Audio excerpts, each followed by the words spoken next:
The Steam Deck is an excellent portable gaming machine, packing last-generation console performance into a compact shell. When targeting 720p class resolutions on the internal display, the deck is absolutely capable of console-quality experiences. But can we push the system further? With a 4K display as our output, we're going to drag the deck as far as we can into docked home theater gaming. This may seem farcical, but new second-generation reconstruction techniques, FSR 2.0 and TSR, have just hit commercial games, providing massive performance gains for high-res rendering. Plus, there's a wide library of older and less technically challenging content that the Steam Deck may be able to accelerate to high resolutions on raw performance alone. So can we actually achieve a good docked TV experience with the Steam Deck on a modern 4K display? Or are the demands of high-res gaming just too much to ask from the low power, low bandwidth AMD APU at its heart?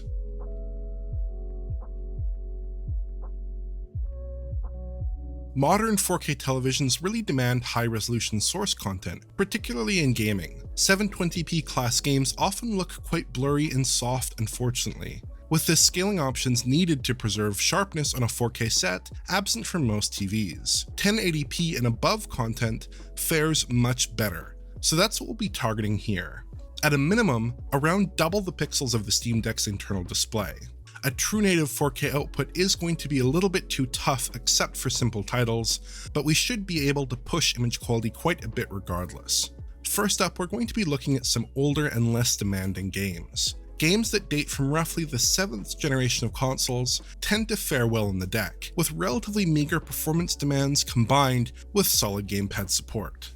Valve's very own Half-Life 2 is a good example. Running the game at max settings with no multi-sample anti-aliasing, we can pull off a full 4K 60 in typical play. Valve's Source Engine Classic has an up-to-date Linux port with perfect UI scaling, so high resolutions don't pose any issues for playability. The 60 FPS lock is disrupted momentarily when alpha effects fill the screen, but this is a full 4K 60 the overwhelming majority of the time, and holds up very well on a 4K television. Most software with roots in 7th gen consoles runs very well on the deck. Deus Ex Human Revolution hits 1440p 60 just fine at medium settings, for instance. This is a somewhat clinical-looking older title, but image quality is reasonable, performance is solid, and the artwork holds up. It did dip to the upper 50s on occasion during my testing, but not especially frequently. 4K 30 is an option as well if you really want to go for a pin-sharp look. Valkyria Chronicles and Dishonored both perform in a similar range at default settings at 1440p, though the framerate dips are somewhat more common, so I'd suggest dipping to 1080p for a better 60 FPS lock. Both titles do hold up perfectly fine though, and even compare favorably to their 8th gen console ports, which is a big win for the deck. Newer 3D games work well also, as long as the visual targets aren't too ambitious. Mantis Burn Racing manages very nicely at 1080p 60, only ever really dropping frames during race starts. The lower contrast visual design scales perfectly well to a 4K set, and aliasing is kept to a minimum. Some of the more challenging pieces of 7th gen software do require additional compromises, however. The original release of Alan Wake is a tough one, requiring a cut to 900p for 60 FPS gameplay even at fairly conservative settings. It does run fairly well here, at least with relatively few dips, and we are still way ahead of the Xbox 360's 540p base resolution, but image quality on a 4K set is somewhat marginal. 1440p 30 is possible as an alternative, however, if you're willing to sacrifice playability. The recent Mass Effect Legendary Edition is pretty tough too. The original Mass Effect games were quite well behaved on PC platforms, but these conversions don't run nearly as well. We're just about on the verge of 1440p 30, but the best option here is to dip all the way down to 1080p 30, at least judging from the opening sections of the third game. There aren't really any settings to slice here, unfortunately, so resolution is the only place we can cut, and we do manage to pull even with the PS4 and Xbox One at least. The Steam Deck does offer some tools to push image quality a little bit further on a 4K set as well. Key here are a range of scaling options, most notably AMD's FSR 1.0. Swapping between the default bilinear filtering and FSR with contrast adaptive sharpening set to 3, I think there is a small but noticeable improvement to scaling and image detail, without introducing excessive aliasing. FSR 1.0 is a simple scaling algorithm at its heart, so this isn't exactly going to salvage low-resolution content. but it's often an improvement over bilinear filtering. Next up are modern games that use typical TAA techniques. Most AAA console games fall into this category. This isn't a terribly interesting coverage topic, as most of the Steam Deck content on Digital Foundry has mostly focused on these types of games, so I'll run through it fairly quickly. The Steam Deck is generally capable of 900p 30 gameplay with the default graphical settings in typical last-gen console games, which is what you can expect in games like Horizon Zero Dawn, Tales of Arise, and Grid Legends. Though some games like Dirt 5 are a little bit heavier, so 720p 30 is a more suitable target. Image quality is predictably not great on the Steam Deck with these sorts of games, with most titles coming in with a resolve similar to their iterations on the Xbox One. FSR 1.0 can help somewhat and generally has a more pleasing interaction with TAA style techniques than older post-process based AA, but it can only do so much here. There is one title that I wanted to highlight here, however, Final Fantasy VII Remake, which was just released on Steam a few weeks ago. This is another game best suited to 900p 30, so the image looks a bit shaky on a 4K set. The headline here, of course, is the apparent elimination of shader compilation stutter, which plagued the PC original. With precompiled shaders available, the Steam Deck runs the game's opening sections at a more or less locked 30 FPS using the Steam Deck's framerate limiter. Unfortunately, once we get into the town section, the stuttering issues return. Still, Final Fantasy VII Remake runs well on the deck outside of these dense NPC areas, so it's a bit of a qualified success on the hardware. Finally, and perhaps most interestingly, we have games that use second-generation reconstructive techniques but use aggressive temporal upsampling to produce higher image detail. TSR and FSR 2.0 promise close to native image quality at a small fraction of the resolution, leading to large performance gains. So do these methods work well on the Steam Deck? Let's take a look at FSR 2.0 first. God of War has an implementation of AMD's new upsampling tech, but the results are a bit mixed. On the plus side, image quality in static or slow-moving areas of the screen is very good, and often resolves with 1080p-like detail here, despite rendering with less than half the pixels internally. The downside is that the image is covered in popping and fizzling disocclusion artifacts when Kratos no longer obscures a screen element or moves quickly.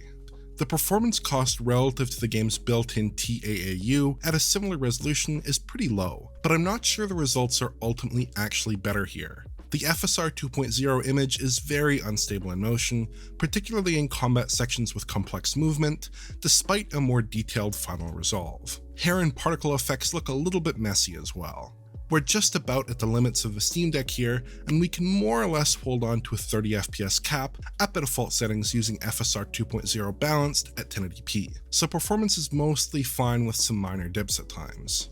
To really let the technique stretch its legs, we want to target higher output resolutions, like 1440p or 4K, but 1440p using the lowest available FSR 2.0 preset doesn't perform well enough, unfortunately. It's a much more compelling technique for use at higher output resolutions, but the reconstruction unfortunately becomes prohibitively expensive for us above 1080p. So FSR 2.0 is an interesting alternative to the default TAAU here that is worth playing with, but I'd ultimately probably avoid using it in God of War on the Steam Deck. What about Ghostwire Tokyo? This Unreal Engine 4 based title contains the first implementation of TSR, Epic's temporal super resolution upsampling technology, in a shipping game. Unfortunately for us, Ghostwire is an intense PC title that requires some pretty big resolution and settings compromises to run well on the Steam Deck. So we're at a 1600 by 900 output resolution here, with TSR performance mode enabled for an internal resolution of just 800 by 450, with low graphics settings elsewhere. The upside, however, is that Ghostwire's reconstruction works a lot better than the reconstruction in God of War. Aliasing is kept to a minimum in motion despite the extremely low internal resolution, without the same fizzling disocclusion artifacts present with FSR 2.0. Static shots resolve with close to native res image quality as well, despite reconstructing from quarter res here. It's not perfect. Moving objects often resolve with reduced detail and have raw looking edges, for instance. Plus, Ghostwire's extensive use of screen space effects doesn't play particularly well with TSR, leading to a somewhat unstable and smeary resolve on reflective surfaces. but the technique is a genuine game changer performance-wise, enabling a huge framerate improvement over native rendering. Relative to God of War, there are two key differences in my view that give Ghostwire the image reconstruction edge here. Firstly, TSR is more graceful when it fails at low resolutions. Detail blurs and pixel edges become obvious with fast-moving screen elements, but we don't see anything like the distracting high-frequency artifacts present when FSR 2.0 fails to reconstruct details. Most of the TSR artifacts are easily masked by motion blur, which isn't the case for FSR 2.0. Secondly, Ghostwire has a first-person perspective with a fairly unobstructed view. There's no complex character model to get in the way of scene detail and create reconstruction problems, unlike in God of War. If we load up the Unreal Engine 5 Matrix Awakens demo on Series S, which is using TSR to reconstruct a 1080p image from a much lower resolution and uses a third-person camera as well, we can spot some significant disocclusion artifacts where the main character intersects with the rest of the scene, though these issues are less noticeable than in God of War. So at least in these titles, the results are somewhat mixed. God of War's FSR 2.0 reconstruction isn't quite good enough to really deliver a convincing 1080p picture, while Ghostwire is just too demanding to allow us to target a 1080p output in the first place, though its reconstruction is very good. I would have loved to have shown off Deathloop as well, but that title has had some stability issues on the Steam Deck and currently fails to load past the title screen with SteamOS at the moment, regardless of the Proton version that I used, and essentially requires a Windows install to function.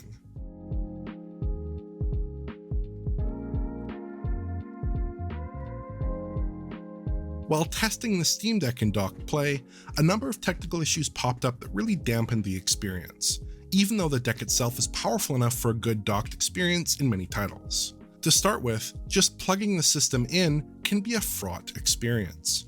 According to Valve, simply plugging in a USB Type-C adapter with HDMI out, and preferably with USB-C power input, and you should be good to go. In reality though, you'll want to select the adapter very carefully.